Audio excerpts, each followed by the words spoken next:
बिल्कुल सही विनीत जी, जैसे आपने बोला, क्योंकि आजकल ये भी थोड़ा सा ट्रेंड है जिसको देखकर आज का युवा कई बार भ्रमित हो जाता है कि कर्म किए बिना फोटो खिंचवाया और सोशल मीडिया पर डाला, क्या मैं इससे एक बड़ा नेता बन जाऊंगा। तो ऐसा भी आजकल के कुछ युवाओं के मन में ये रहता है। तो बहुत अच्छा आपने समझाया सर, बताया यहाँ पर कि आपको नेता बनना है तो आपको कर्म पहले करना है और बाद में उसका प्रचार करना है। प्रचार करने से कुछ नहीं होगा, कर्म करने से होगा, राइट। चलिए विनीत जी, आज बहुत सारे अच्छे क्वेश्चंस के आपने हमारे व्यूअर्स को यहाँ पर जवाब दिए कि युवाओं की क्या चाहिए, युवाओं की क्या आज के टाइम में उपयोगिता है राजनीति के अंदर, युवाओं को आगे क्या करना चाहिए। तो विनीत जी, सेशन को वाइंड अप करने से पहले हम आपसे जानना चाहेंगे कि आपने अपनी राजनीति की शुरुआत कहाँ से की, किस स्तर से की, क्योंकि पृष्ठभूमि कोई नहीं थी। तो आपके मन में राजनीति में आने का विचार कैसे आया, एक इंजीनियर होने के बावजूद और एक बहुत सफल इंजीनियर होने के बावजूद आपने फुल टाइम राजनीति को करियर चुना, और आज आप राजनीति में कहाँ तक पहुंच चुके हैं और आगे के आपके कुछ, अगर आप अपने प्लान्स हमसे शेयर करना चाहें सर। जी बिल्कुल, लेकिन उससे पहले एक चीज मैं स्पष्ट कर देना चाहता हूं कि राजनीति मेरा करियर नहीं है। राजनीति मेरे लिए सेवा भाव है, सबके लिए सेवा भाव ही होना चाहिए, किसी का करियर राजनीति नहीं हो सकता।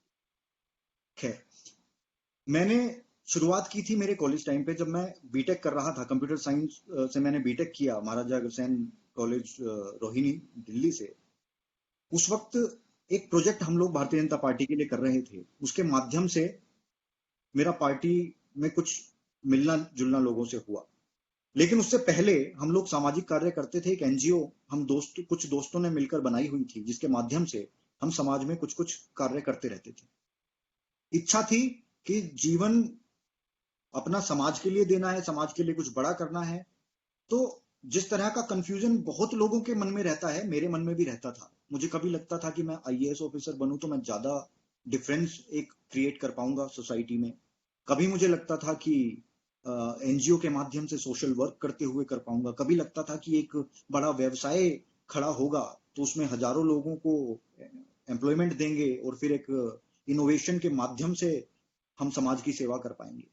लेकिन जब राजनीति को मैंने थोड़ा करीब से उस प्रोजेक्ट के माध्यम से देखा, तो मुझे समझ आया कि ज्यादा बड़ा इम्पैक्ट लाने का इससे बढ़िया प्लेटफॉर्म कुछ नहीं हो सकता। राजनीति एक ऐसा प्लेटफॉर्म है, आप उससे कितना भी बड़ा बदलाव लेकर आ सकते हैं।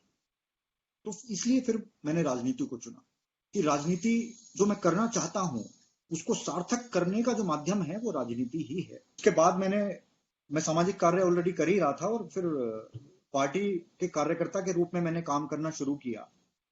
बहुत नीचे से शुरू किया। उसके बाद इलेक्शन मैनेजमेंट का काम मेरे पास पार्टी का आया। इलेक्शन मैनेजमेंट के बाद एक अंत्योदय योजना चलती थी पार्टी की, उसका काम मेरे पास आया। फिर मेरे राजनीतिक जीवन में थोड़ा सा गैप रहा, जिसमें मैंने अपने प्रोफेशनल जीवन को थोड़ा समय दिया, कुछ 2 साल दिए वहां अपने आप को स्टैब्लिश करने के लिए।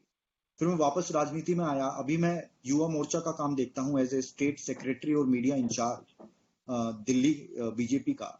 साथ में मैं विदेश विभाग जो है, फॉरेन अफेयर्स डिपार्टमेंट, उसका भी एक मेंबर हूँ भारतीय जनता पार्टी का।